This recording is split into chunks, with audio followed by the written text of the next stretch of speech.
COVID-19 has been hard on the mind, body, and spirit, but coming up next on the Jeff Crilley Show, we'll meet a man who teaches all of us how to be invincible. That's just ahead.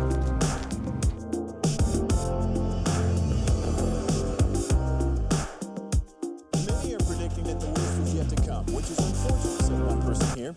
Until now, they've enjoyed the reputation of being the nation's icebox. Watched a burglar in his home this morning by webcam. As a journalist of over 25 years, stories are what make my world turn. Reporting live from the Dallas newsroom tonight, Jeff Crilley, Fox 4 News. But in 2008, I took the jump from my familiar life and started a PR firm from my home. We're talking about anyone with a camcorder like the one I'm using becomes a television network. We started slowly growing the company, and we now have over 100 clients, and we've branched into the world of live digital broadcasting. I now own 8 different TV studios and have a huge team, and the stories that I now get to share are sometimes the most important of my life. Life has a funny way of coming around full circle. This is the Jeff Crilley Show.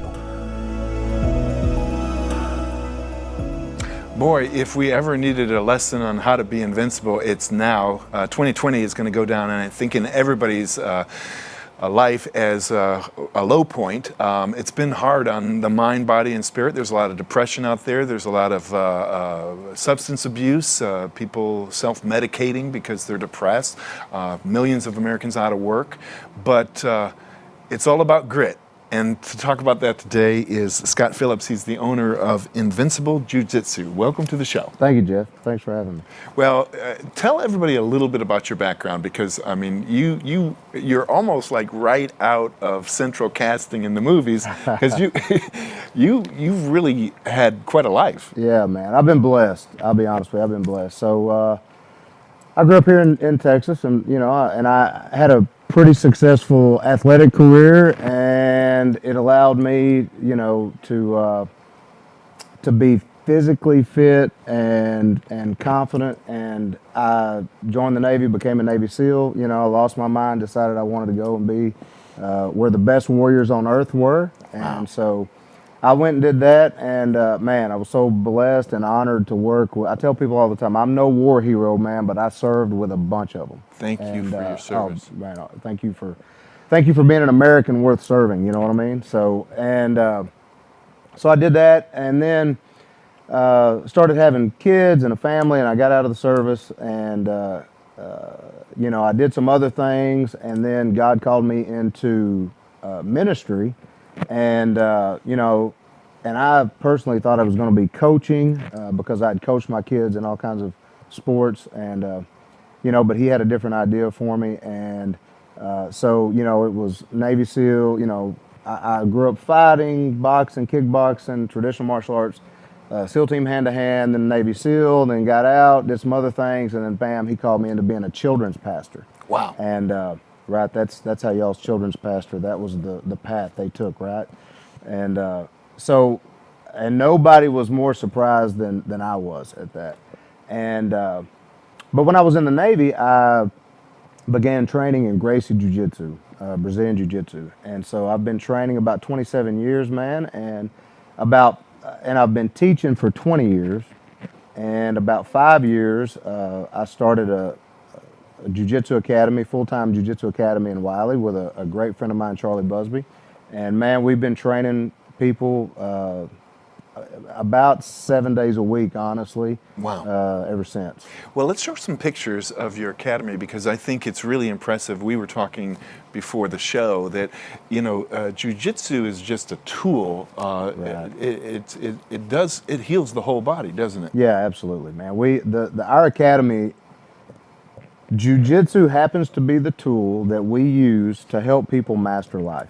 And man, you can even Google Jiu-Jitsu changed my life, right? It literally changes the way people feel about themselves. We tell people all the time, whatever it is they want to do in life, our Jiu-Jitsu, our program, and it's all about leadership and success, and really teaching people how to win. Yeah, honestly, I mean, man, if I could, if I could get a hold of the Cowboys, right? Like we can win. I'm telling you, like Somebody called Jerry Jones. hey, I'm all I'm saying. They put me on staff. We start winning Super Bowls.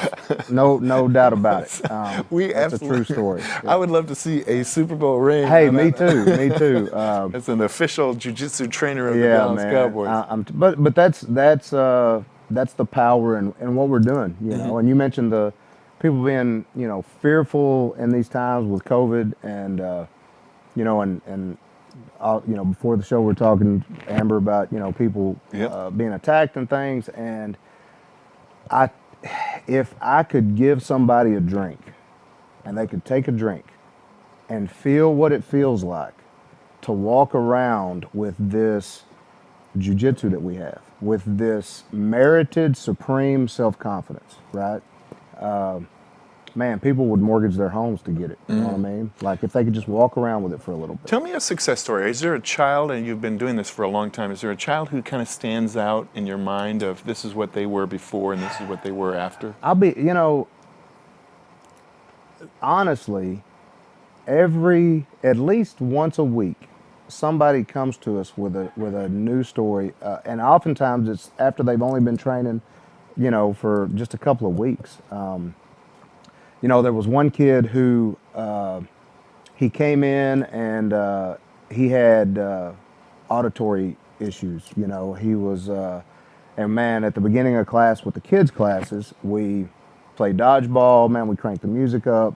Kids want to have fun, so we start off the class with fun. And dodgeball, by the way, is an incredible agility and athleticism builder. So, anyway, in the very beginning, man, he would close his ears and he would want to leave. And so I would get him in and say, hey, man, I need you to help me. Would you help shag dodgeballs or whatever? And gradually work his tolerance up to the volume. And it just allowed him to cope with the thing that gives him anxiety. Wow. And I've seen that with adults as well, man. Every adult that comes in, everyone that comes through the door is dealing with something. You know what I mean? Like whether it's anxiety, low self-esteem, low self-respect, a lack of confidence. I ask moms a lot about daughters. I'll ask them, I'll say, hey, do you know a young lady or, who struggles with self-image, self-respect, self-identity, self-confidence, whatever. And a lot of times they'll start crying because they're picturing who they see, right? Sometimes it's them. Sometimes it's their daughter. And I'll ask them, I'll say, well, now, did they play volleyball and softball and soccer and basketball and dance and cheer and tumbling and all that stuff? And they'll say, yeah. And I'll say, and all that stuff failed them. All that failed them. Now, you go talk to a jiu-jitsu girl. Go talk to a jiu-jitsu lady and about their self-confidence and their self-esteem and self-respect. And it's a whole different ballgame because of the ability. This past 4th of July, we have the kids, we do it with adults as well. We have a leadership talk, and we talk to them about, the 4 reasons we do jiu-jitsu, how it enables them to dominate every other area of their life. And it was Independence Day, and I said, hey, what was this holiday we just celebrated? Independent. We got a lot of sharp kids, man. They're so smart. And one of the kids says, Independence Day. I'm like, yeah, so why are we independent today? And they kind of, and I said, was it our ability to play soccer that made us independent? Was it our ability to play the piano? Was it our ability to throw a pigskin? And they're like, no. I'm like, it was our ability to fight. We're free today because of rough men and women back then who could defend themselves. And without the ability to defend yourself, you cannot truly be independent. Wow, that's profound. And those kids are like, yeah, right, because that's what they're learning to do, And now, don't get me wrong, I have 4 sons. They're all athletes.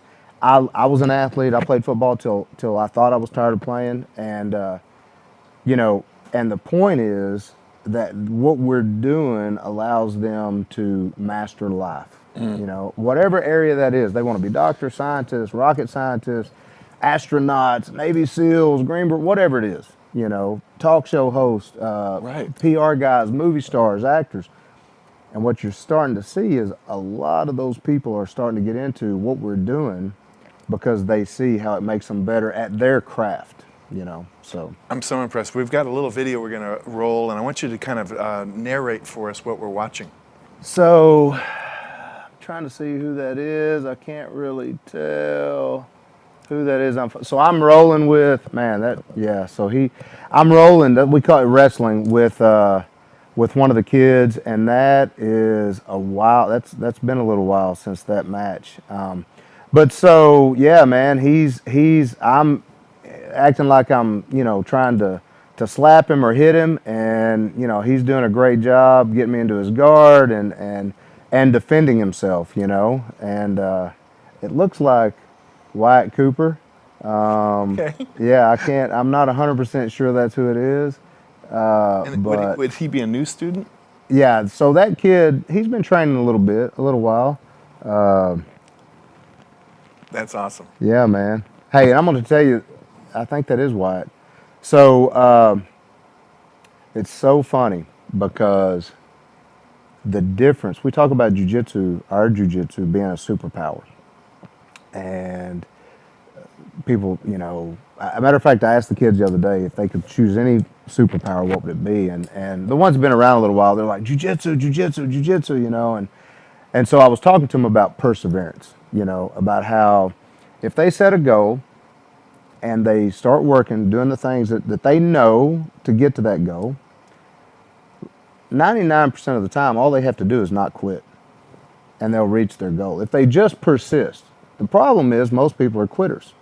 When something gets hard, or when something's no longer fun for them, or when you know, they get criticized, or you know the deal. I know you've experienced it. Usually everybody's experienced it. And perseverance is a superpower. And but the jiu-jitsu enables them, and we tell, like, hey, you don't have to be great today or tomorrow. All you have to do is keep walking through the doors. If you just keep walking through the doors, man, 10 years from now, you're going to be somewhere. You might as well be a black belt, you know? And they get it, you know what I mean? They get it. And it genuinely allows them to accomplish whatever goal they want to accomplish and master life. Well, I was reading your website, and this is a slightly different type of jiu-jitsu than most people are accustomed to, right? It's a Brazilian Yes, jiu-jitsu? sir. Yeah, so the Gracie family developed this jiu-jitsu. They took just the term jiu-jitsu originated in Japan. It was the art of the samurai. It was all about really, you know, use on the battlefield. Mm-hmm. And so when the samurai went away, jiu-jitsu, the traditional Japanese jiu-jitsu, kind of split into what is now Japanese jiu-jitsu and judo. And our style of jiu-jitsu was developed and refined by the Gracie family, who are the ones who created the modern MMA that we know today, the Ultimate Fighting Championship, yes. Mixed martial arts. My instructor was Helson Gracie. He's from the first family. He was the guy in Brazil nobody wanted to mess around with on the streets. You know, we were talking about streets. And so I was very blessed my SEAL team was stationed in Hawaii. That's where Helson was at. And man, it was a blessing because, man, his personality and my personality jived when it came to real self-defense, you know. And so I was able to train directly under him for many years. Went to Brazil, fought in the World Championships on his first team that went to Brazil. Wow. With a great bunch of guys. And, you know, so, and I've been training ever since. So. All right, your favorite martial arts movie? Man, you know, I probably saw, and it's crazy because it's totally, you know, 180 out from jiu-jitsu for the most part. But Enter the Dragon back in the day, with Bruce Lee. Yeah. You know, I used to go over to my uncle's house, my Uncle Donnie, and watch that. I probably saw that movie 50 times. But even in that, Bruce used a little jiu-jitsu. He used an arm lock on somebody, tapped him out. Worst jiu-jitsu. I mean, I'm thinking about like Beverly Hills Ninja. Yeah, man, I don't even know if I saw that one. There's some crazy, you know, I'm not going to criticize. No. You know, there's some crazy, and I'll be honest with you, like, I love movies. Yep. I love a lot of the, like chop sake, you know, hi-ya, flash, and all that. It doesn't have to be 100% realistic. I heard a guy say it's got to be, you know, when it comes to movie fight scenes and tactics, it's got to be doesn't have to be realistic, but it's got to be believable and possible. You know what I mean? Well, and I know you're sworn to secrecy, so you really can't divulge anything. But people may be seeing you in a movie soon. Yeah, man. So I've been very fortunate to, you know, do some tactical consulting and fight choreography and a little bit of stunt stuff and actually get in, you know, a little bit of, you know, a small role, you know, and then maybe supposed to be featured more in some upcoming What's films. Jackie Chan like? Man, I don't know. Jackie Chan's awesome, man. Like Jackie Chan is incredible. Is he in your movie? No, he's not. He's not. I wish, Jackie, if you're out there, man, let's work together. You noticed I said your movie, yeah, right? No, Jackie he's incredible, man. That's cool. Yeah, he's lived an incredible life. Well, you have been an amazing guest. We're absolutely going to have you back again. Let's put the website up so everybody can get in touch. InvincibleJujitsu.com is the website. Scott Phillips. Thank you so much for blessing us with your wisdom. Hey, thank you, Jeff. Thanks for having me. You bet. Right on. And that's it God for bless. now. We'll see you next time.